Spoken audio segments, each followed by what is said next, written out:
Hello guys, आप कैसे हैं? स्वस्थ होंगे, मस्त होंगे, प्रसन्न होंगे। और दोस्तों, प्रसन्न रहने भी चाहिए और मैं भगवान से दुआ करती हूँ कि आप लोग प्रसन्न रहें।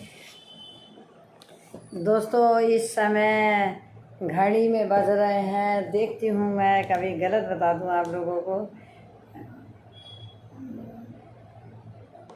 यानी कि 8 साढ़े 8 का टाइम है और मैं एक छोटा सा व्लॉग बना रही हूँ। दोस्तों, आप लोग इसे ज़रूर देखना। दोस्तों, जो मेरे पास वो लड़की रहती है मेरे पास, जिसको मैं बताती हूँ वो झाड़ू पोछा लगाती है, मोनिका। तो दोस्तों, 3 दिन हो गए उसे और 3 दिन हो गए उसे और वो कचहरी नहीं जा पा रही है। एक दिन तो उसने कहा मुझ पे पैसे नहीं हैं, दूसरे दिन उसे बुखार आ गया और आज भी उसकी तबीयत ख़राब थी दोस्तों, तो वो आज भी नहीं जा पाई।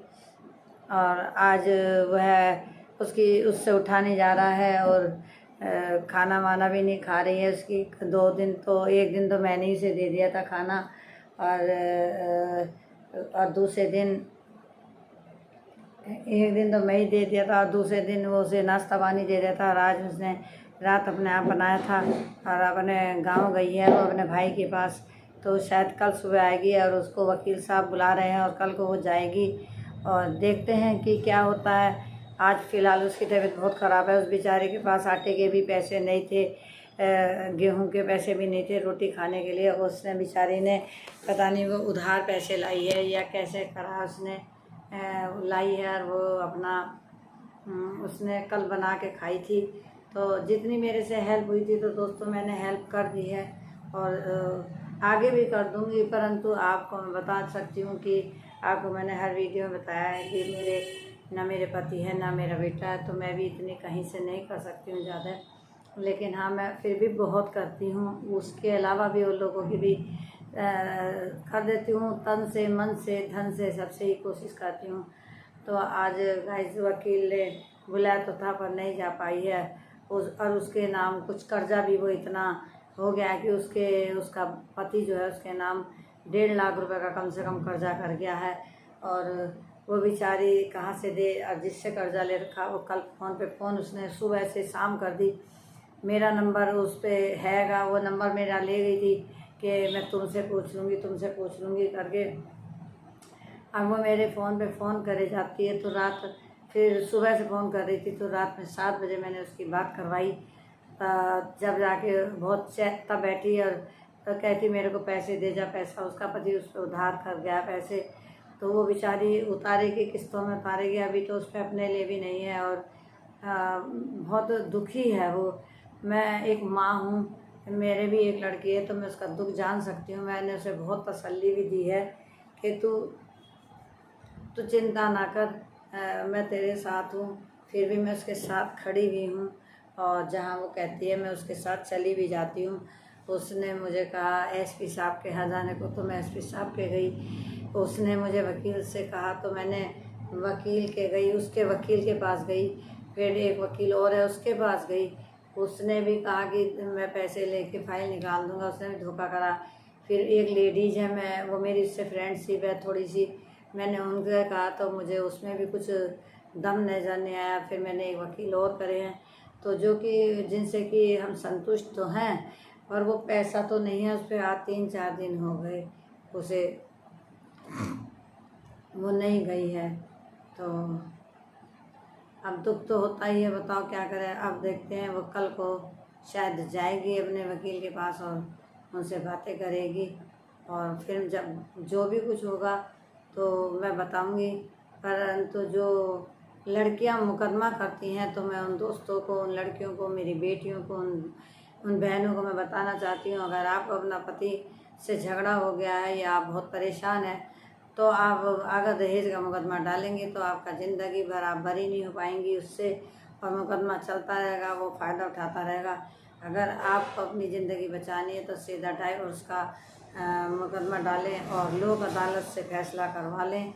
वो पक्का फ़ैसला माना जाता है, लेकिन बिना किसी वकील के, बिना जाने पूछे कोई भी ऐसा साइन मत करना कि अब मान लो लोक अदालत, आज लोक अदालत लगेगी और आपको बुला के साइन करवा दिया, आपसे कह दिया घर जाओ, आपके साइन लोग अदालत में दिखा देंगे कि ये फैसला इस और लड़की ने फैसला कर लिया अपने पति से। तो अगर आपका फैसलानामा भर्ती हो गया तो आप ज़िंदगी भर तलाक भी नहीं ले पाएंगी। और इसलिए आप जब भी कचहरी जाएं बहुत सोचें। ये वकील भी आपस में मिल जाते हैं और ये मेरे दिल पे बहुत दुख है, इसलिए मैं हर वीडियो में ये बात बता रही हूँ। इस बात की मुझे बहुत ठेस लगी है। एक वकील जो इसने अपना भाई बनाया था, जिसे करा था, उसने कहा, मैंने कहा भाई तक कब तारीख है? उसने कहा 9 तारीख है। और 9 तारीख को हम गए तो उसने हमें इधर उधर का रास्ता बता दिया।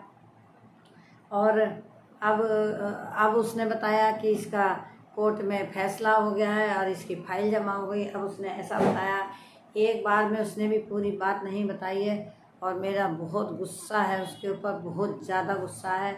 लेकिन जिस दिन मैं कोर्ट जाऊंगी उस दिन मैं उसे समझा के आऊँगी, बता के आऊँगी तूने इस लड़की के साथ कितना बड़ा धोखा करा है।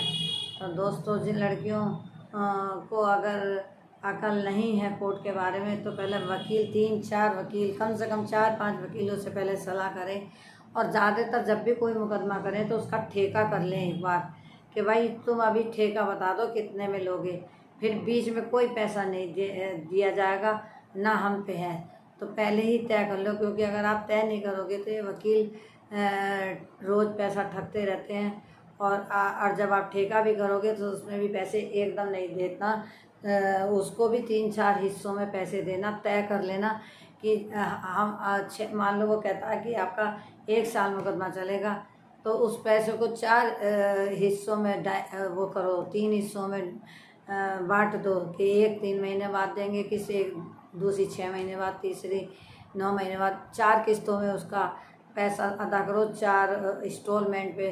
तो वकील से ठेका करो, क्योंकि अगर आप अलग से भी बात करोगे तो ये वकील पैसा लेते रहेंगे पर आपका काम नहीं करेंगे और इधर उधर की पट्टियाँ। जब ठेके पे इनके पास पैसा जाने लगता है तो मुकदमे को जल्दी अंजाम तक पहुंचा देते हैं। तो दोस्तों, जब भी कोई आपके ऊपर मुकदमा, पुलिस वगैरह कुछ भी आपको परेशान करे तो सबसे पहले आप वकील को ही पकड़ें, क्योंकि पुलिस जो है वकीलों की ही भाषा समझती है।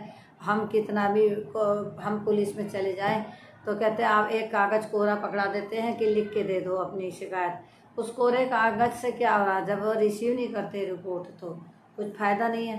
तो वो फिर इसीलिए मैं कहती हूँ कि वकील के द्वारा ही आप कुछ भी कार्यवाही करें, वरना आपकी मेहनत सब बेकार जाएगी। और कहीं भी आप इस तरह वकीलों के कहने में आके साइन ना करें।